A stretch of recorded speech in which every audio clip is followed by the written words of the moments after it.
Back in the fall of 2022, the whole globe watched transfixed as devastating airstrikes pummeled Ukraine. Using a combination of drones and missiles, Russian forces pounded cities, seemingly intent on causing a humanitarian catastrophe. At the time, the Russian air campaign was rightly condemned by the civilized world, yet the Kremlin wasn't the only one engaging in a brutal air war against civilians. Thousands of kilometers to the east, the generals in charge of Myanmar were also using planes and helicopters to massacre civilians. But while the Russian air campaign eventually tailed off, the one in Myanmar, also known as Burma, has only grown in intensity. Since taking power in a coup in early 2021, the Burmese junta has launched something in the region of 660 air attacks against their own people.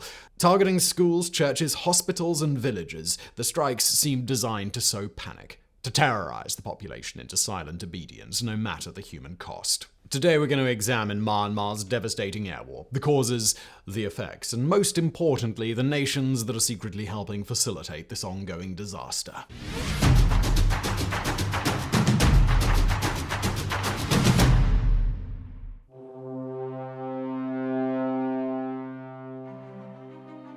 Even by the standards of the Burmese junta, it was a savage act. On the morning of April the 11th, 2023, helicopters appeared on the horizon, buzzing their way across the sweltering heartlands of Sagaing towards the settlement of Pasigi.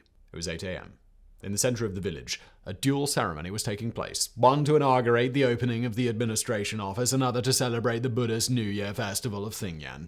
As part of the celebrations, tea and food were being served. School children were performing dances before a crowd drawn from the surrounding countryside. Witnesses said maybe 300 people were present. Just after 8, the first bombs hit the crowd. As people ran, the junta's attack helicopters circled Pasigi, firing machine guns into the panicked mass. By the time the attack ended, 53 civilians lay dead. Within 48 hours, that toll had climbed to 165 as victims succumbed to their injuries. As news traveled around the world, officials stepped forward to express their disgust. The UN's human rights chief said he was horrified. The US State Department and the EU Foreign Affairs spokesperson issued sharp condemnations.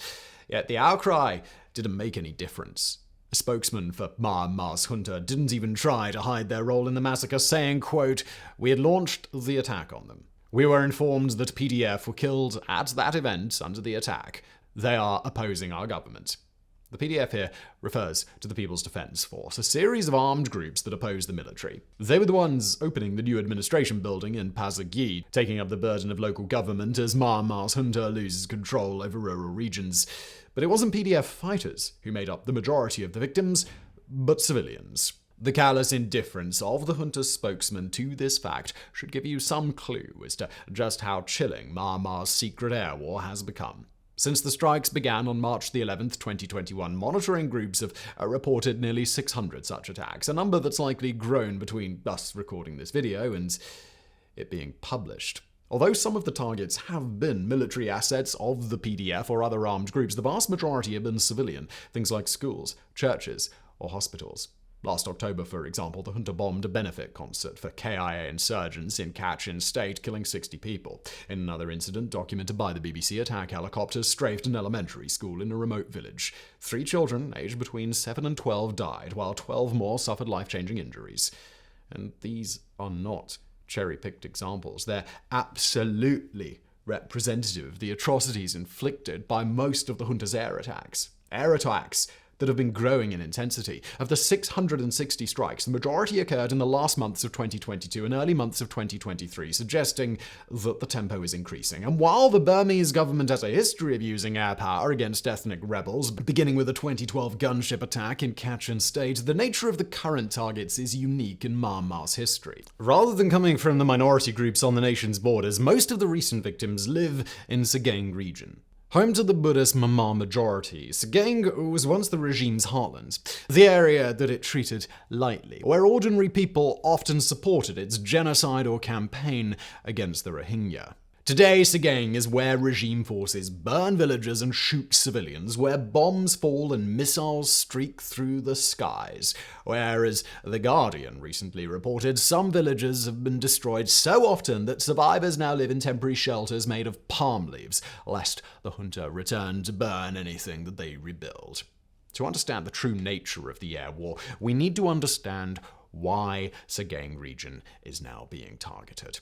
Why the junta is willing to slaughter the closest it ever had to a base of support. And the answer lies in Burma's complex and violent past.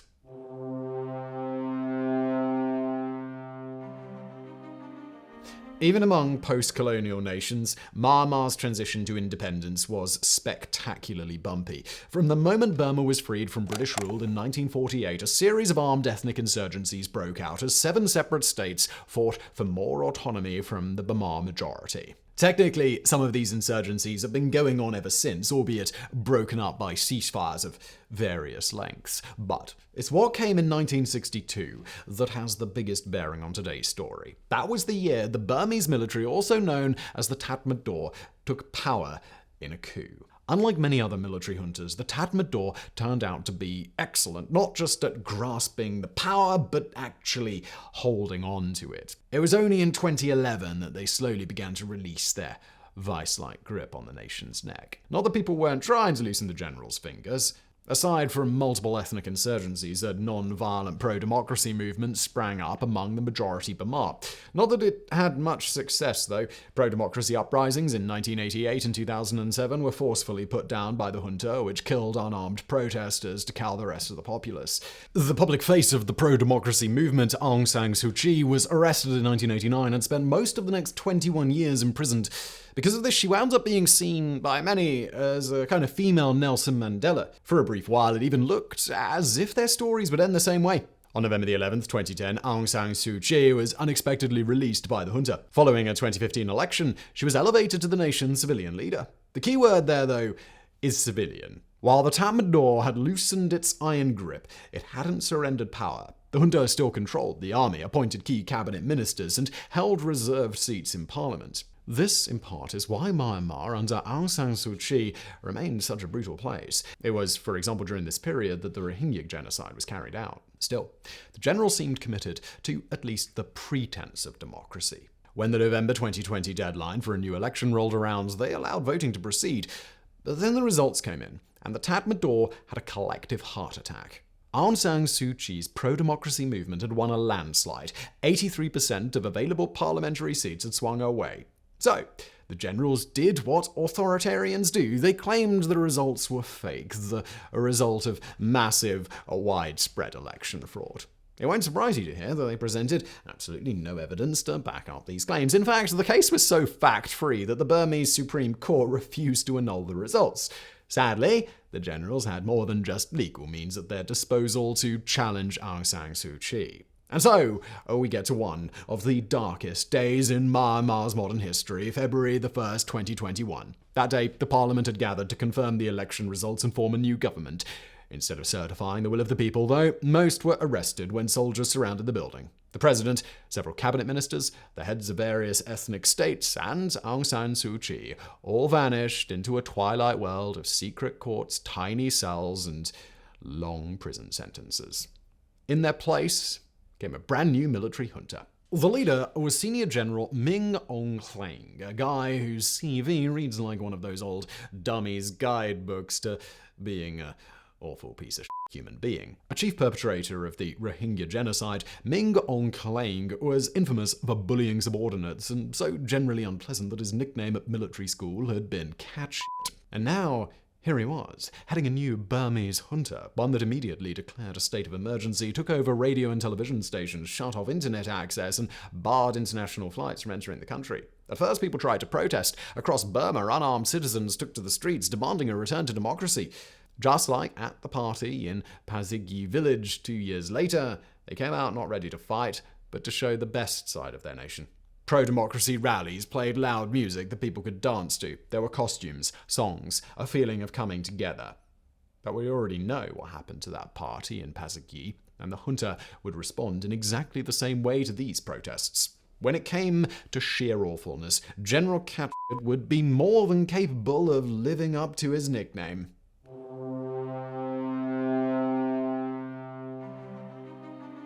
So, with that preamble out of the way, we can now concentrate on the events that led directly to the air war. A war born not of casual sadism, although there is plenty of that, but a deep-seated fear among the generals that they're losing the post-coup battle for supremacy.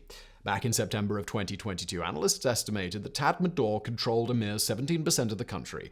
A full half was in the hands of pro-democracy rebels. This isn't how the story should have gone. In all likelihood, the junta and Min Aung Hlaing predicted a sharp crackdown that would cow the protesters into silence. Why that didn't happen and how the generals came to lose control of 83% of Myanmar is going to be the focus of this chapter. From the junta's perspective, the crackdown started well enough. On February the 20th, 2021, police opened fire on unarmed protesters in the city of Mandalay, killing 2. By mid-March, the sight of men in body armor firing into crowds was a common one. Although protesters fought back with slingshots and stones, the security forces had the upper hand. In a single 24-hour period that month, 140 demonstrators were murdered. Come December, the number of dead civilians would be in the low thousands. Tens of thousands more have been imprisoned and tortured. But rather than scare the population into submission, the wave of violence unleashed by the junta seems to have only invited backlash. In response to the mass killing, civil society organizations called a general strike. Key professions like teachers and healthcare workers stopped reporting for duty. As the strike dragged on, many began opening their own schools and clinics outside of government control. So if you watched our first chapter today, wondering how even the sickest tyrants could justify bombing a school, well, that's how. With these institutions now run by local communities, the junta claims they must therefore be in the hands of terrorists. Hence, they feel they can order any sort of atrocity that they feel like. Look, as the old saying goes, violence tends to beget violence. In allowing their security forces to kill protesters and strikers, the generals unleashed a wave of blood that would soon threaten to swamp them. The key months in the post-coup era are April and May 2021. That's because April saw the emergence of the National Unity Government, a multi-ethnic, pro-democracy group of leaders and defectors determined to overthrow the Tatmadaw in a revolutionary war. May, meanwhile, saw them finally get some muscle in the form of the People's Defense Force. Thought to number about 60,000, the PDF is mostly made up of former protesters and strikers so outraged by the crackdown that they felt they had no choice but to take up arms. And this isn't all that unusual for Myanmar. The nation's troubled history involves a whole lot of wronged people taking up arms to fight a whole lot of anti-government insurgencies. What is unusual is that the PDF is made up mostly of members of the Burmese majority, mostly from the heartlands of Sagaing region. Even more unusual, elements of the PDF are now being trained and supplied by some of those armed ethnic groups that have been battling the Burmese state for decades. According to The Economist, quote, the KNU, Chin National Front, Karenni Army and Kachin Independence Organization are either helping equip or actively fighting with the PDF. For many of these organizations, the Burma are the people they fought to be autonomous from. In some cases, ordinary Burma cheered on the military campaigns against them. That they're now making common cause against the junta is remarkable. And it's this multifaceted aspect that helps explain why the generals have lost control of so much of the country. Yet even as their once unshakable grip has been reduced to desperately clawing at what they can hold on to, the generals have still been able to inflict widespread misery. Data monitoring group ACLED currently put the total number of people killed since the 2021 coup at nearly 34,000, almost certainly a massive undercount. At the same time, the UN assesses there are now 1.5 million internally displaced people in Myanmar. Overall, some 17.6 million are in need of humanitarian assistance. And the key driver behind these horrific stats, well, that's the junta's air war.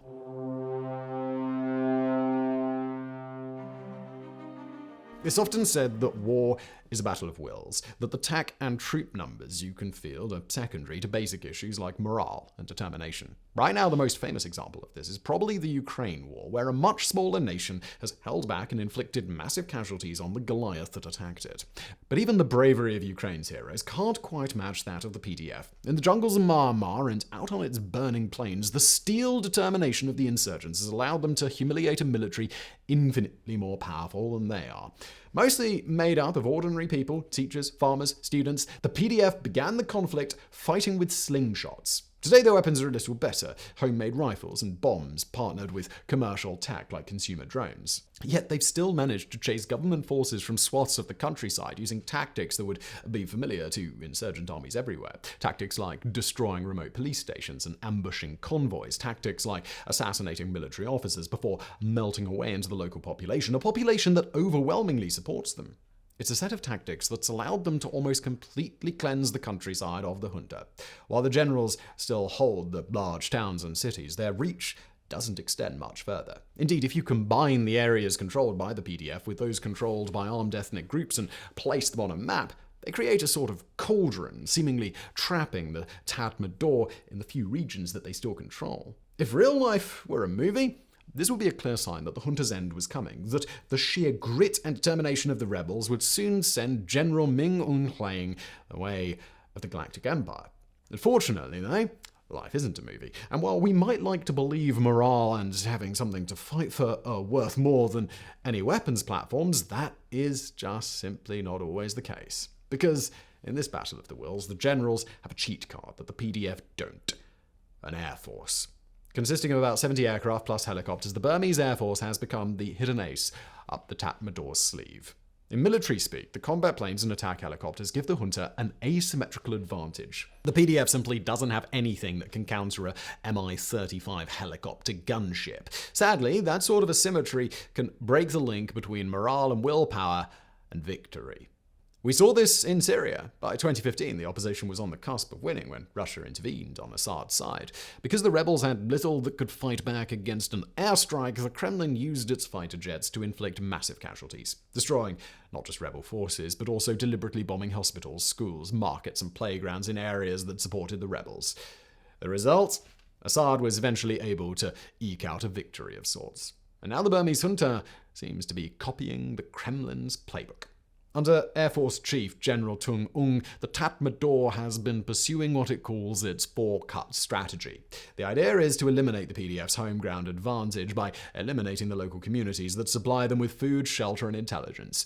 Kill, wound, and traumatize those who support the PDF and the armed ethnic groups. The thinking goes, and the rebels' ability to wage war will evaporate. This is why you have events like the strike on Pasigi village in April. It's why the Air Force deliberately bombs churches and lead mines in Karen State. It's why in November of 22, the Sagaing region registered nearly daily airstrikes, strikes that were backed up by military convoys that tore down villages and burned crops. As a risky tactic, history is littered with similar counterinsurgency efforts that drove more people to the rebel side. Just watch our video on the Irish War of Independence for proof of that. But the generals seem to believe they can pull another Syria, that they can so brutalize the civilian population that the will to fight back crumbles and they can declare victory. There may be a very good reason why they believe that. They might have been wondering where Myanmar gets its air force from. After all, this is a country with a GDP lower than Costa Rica that's widely shunned for its human rights abuses. Who the heck is selling these guys attack helicopters? And the answer is that same nation that bombed Syria into rubble. The same nation currently waging its own genocidal war in Ukraine, backed up by its closest superpower friends. We're talking, of course, about Russia and China.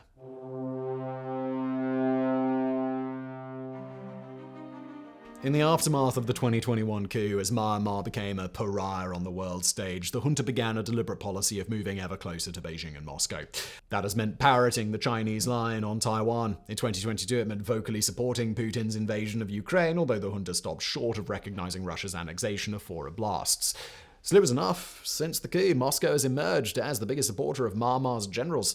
Nowhere is there more evidence than in the military kit that they're sending them. Even as the atrocities mount, the Kremlin has authorized the sale of Yak-130 ground attack jets to the junta. It's likewise exported Mi-35 helicopter gunships equipped with rapid-fire cannons and multiple rocket launchers that have become central to the air war. Overall, the BBC has tracked 28 combat aircraft sent from Russia to Myanmar, along with an additional 41 combat helicopters and 18 training aircraft. At least 4 more orders are in the pipeline. Moscow's also supplying training, teaching Tatmadaw pilots how to operate these machines that they use to kill civilians. And nor are they alone. Unlike Russia, China's support for Burma's generals seems more qualified.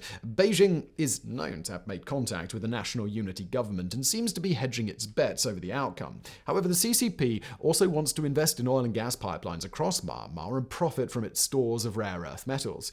As a result, they've sold the junta 7 combat and 18 training aircraft, including the FTC-2000G. As the BBC notes, these are, quote, aircraft which are well suited for a ground attack. Yet the role of Moscow and Beijing in the Burmese air war goes deeper than just arms sales. As veto-wielding members of the UN Security Council, the two have jointly shielded Myanmar from international rebuke. Calls for a no-fly zone to be established above the nation have gone nowhere, as have calls for an embargo on selling the general's jet fuel. Instead, it's been left to individual states and entities to try and choke off the junta's ability to wage war on its people. The biggest steps so far have been actions by the US and the UK to sanction anyone importing jet fuel into Burma. In America's case, that includes sanctions on anyone conducting any kind of commercial transaction with the Tatmadaw. The European Union has taken similar steps to ban the transfer of arms or monitoring equipment to the junta. Still, it's doubtful that this is enough alone to end the junta's air war. This April alone, monitoring groups reported an uptick in airstrikes as the generals seek to recreate the Syrian regime's victory. Sadly, they may yet succeed. With the international order breaking down, there seems to be nothing anyone can do to stop larger nations such as Russia and China supporting murderous thugs like Myanmar's junta. And it seems unlikely the generals will wind down the air war on their own. After decades of repression, the only thing the Tatmadaw knows how to do is kill, torture, and terrorize. If the PDF and ethnic rebels are unwilling to back down, it seems likely the junta will just keep on killing until Burma lies in ruins. Chilling as it is, this may be a preferable outcome for General Min Aung Hlaing than defeat. Writing for the United States Institute of Peace, Burmese scholar Yi Myo-hein recently opined that the generals are ready to embrace a Pyrrhic victory if it assures their survival, no matter how illegitimate, gory, and limited it turns out to be.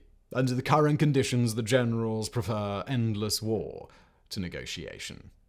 And that's chilling, because it implies that this brutal air war is only beginning, that there will be many, many more massacres like Pasigi before it's over. It's tragic to think that this is the world that we now live in, one in which powerful men will commit any act of barbarity to stay in power, one in which the international community seems powerless to stop the actions of depraved warlords who will sacrifice anyone to ensure their own survival. We can only pray that we're wrong about this, that the suffering of Myanmar's people will end sooner rather than later with a well-deserved victory. Because the alternative is an era of horror, of murder, of suffering that sadly could continue for a long time to come.